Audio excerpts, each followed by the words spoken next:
Let's move on and talk about another story that's hit the headlines this morning. Well, it's about the classic American novel of Mice and Men. I don't know if you studied that at school, but apparently it will no longer be studied at GCSE in Wales from next September. Why?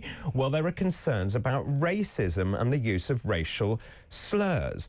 Now, this is Steinbeck's text. It was set in the 1930s, and it has been, I think it's fair to say, a mainstream sort of stay of literature. It's one of the things that you tend to study at school. Now, Wales's Children's Commissioner has welcomed the move and said having to discuss the book in class has been psychologically and emotionally harmful for some black children. The exam board says it selected a wide range of appropriate and inclusive texts as part of a new English language and literature GCSE. Well, joining me now is Ben Habib, former MEP and political commentator. Good morning, Ben. Good morning. Good to see you, yeah, David. Looking very seasonal. well, bless you. Always good to talk to you. Ben, what are your thoughts on this? You know, here we go again, classic texts that are used, actually. And Steinbeck's novel, I don't know if you have actually read it, but the whole point about it, if there are things that are distressing in it, that is then a brilliant way to discuss why it's distressing and to share that amongst the classmates.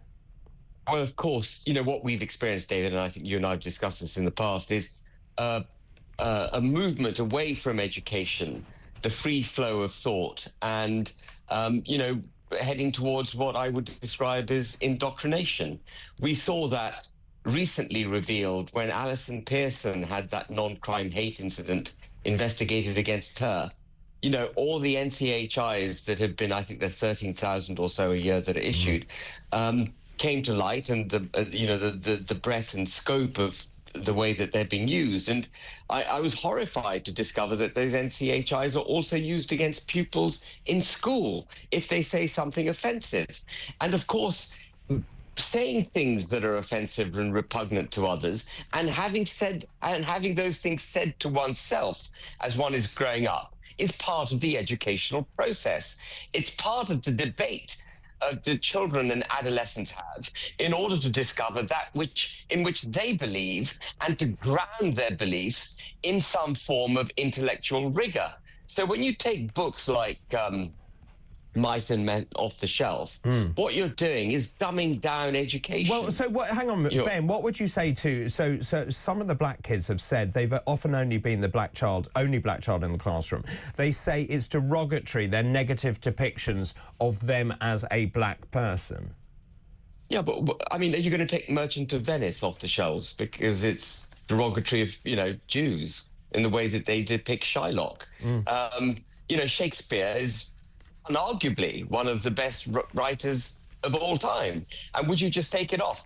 I think you were spot on when you said you've got to discuss around the subject and do it on a no holds barred basis. People shouldn't be offended so easily.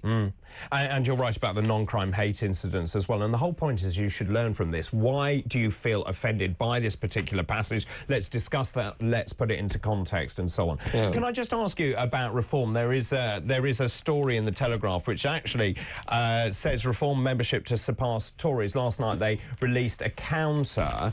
The last time I looked, it was about 120-odd thousand, 123,000. Conservative Party on 131,000. Your thoughts?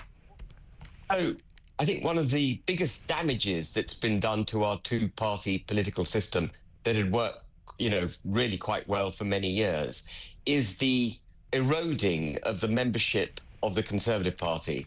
Back in the 50s, it used to have, I think, 2.8 million members, and it's now down to 130,000.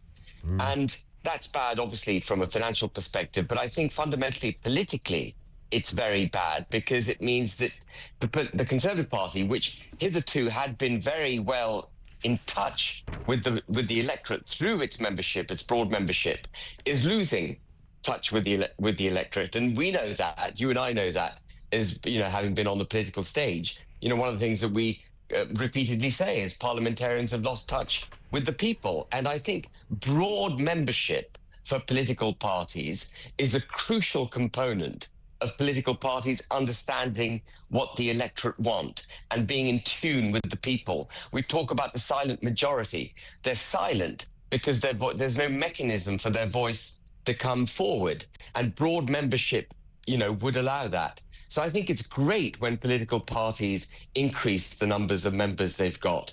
And assuming, of course, that there's a mechanism by which voices can be heard by the leadership, all the way through from the grassroots. Yeah. And just in terms of that and getting your messaging right, what do you make of Keir Starmer's speech, the Christmas message? I'm ashamed to say, or perhaps I should wear it as a badge of honour, that I haven't actually seen his speech. Well, there's one particularly jarring paragraph in it. It's not an easy time for everyone. My thoughts are with those who are lonely this Christmas, having a tough time, missing a loved one. You're not alone. Do you think he actually understands how people feel in this country? He probably does, I was talking to a friend of mine, actually, and I was describing his first 6 months in office as absolutely disastrous. And of course, I meant disastrous for the country. But I was put right by the person I was talking to. He said, well, actually, this is probably, in Keir Starmer's mind, been a really successful 6 months. In 6 months, he's nailed all the ideological issues he wanted to nail. Reward the unions who paid for them, in the election, get his net zero agenda done, tax the hell out of the economy, increase their spending plans, withdraw winter fuel allowance and subsidies and so on from people who typically vote Tory. I mean, they've done everything so aggressively. But you're right, his message is out of tune with the way the people are feeling, that's for sure. And so that's really interesting. He's going away. He's going to spend Christmas in this country. He's going away for New Year. He'll pause and reflect. What do you think he will think? Do you think he will actually lie there drinking a pina colada thinking, I've had a fantastic 6 months? Yeah, I think he does. They haven't U-turned on anything, have they? No. They've been absolutely rigorous and draconian in the way that they've driven their policies home. I don't think he's got one iota of concern about the damage that they've done to this country in the last 6 months. Well, Ben, I wish you a very happy Christmas. Are you all set? I'm all set, which means doing precisely not much for the next 2 days, which is brilliant as well. Oh, fantastic. Well, I wish you a very happy Christmas. Always good to talk to you. Happy Christmas. Thanks, Ben. Ben Habib, their former member of the European Parliament and also political commentator. Keep